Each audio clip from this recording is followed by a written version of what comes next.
At St. Pete Skate Park, there are a number of things that may catch your attention. Maybe a skateboarder, a BMX rider, or a rollerblader. But whenever Tony Torres drops in, all eyes are on him. The skateboarders give you a lot of props and a lot of respect. Little kids are asking a million questions, the same old questions that a lot of people have. That question usually being, what is a guy in a wheelchair doing dropping in at a skate park?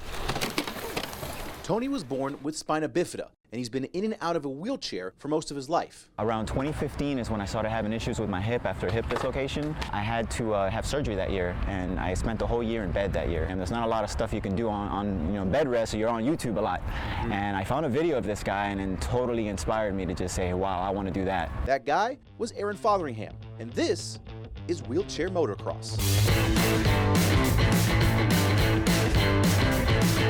I didn't start taking it seriously till I got to the World Championships out in Texas.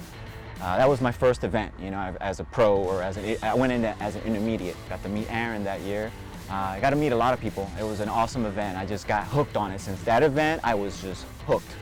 And I got the bug. We call it getting the bug, because after you're hooked, you get the adrenaline rush from coming out, the cardio from working out, and it just feels so good. Wheelchair motocross, or WCMX for short, is a lot like skateboarding or BMX, with the goal being to perform creative tricks in a specially designed wheelchair. I do a lot of spins. That's my signature one, because a lot of the guys could do it, but they get spinned out and they start getting dizzy. I found a trick where I can just keep going, and as long as I can keep my focus on something, I can just keep it going. Just like with trying any new sport, sometimes you need a good push to get you started. For Tony, that push came from his mom, Elizabeth Torres. ¿Tú sientes mucho orgulloso cuando yo estoy acá afuera haciendo las cosas? Claro que sí. Sí. Yes. Yes, yes, yes. What does that mean to you when you hear her say that? Yeah, it's a lot. I wish my dad was around to say it, because he was a lot of a big force behind it too. He passed away in '99. But yeah, my mom and dad always, yes. That was her thing. You could do it, no matter how big or small it was.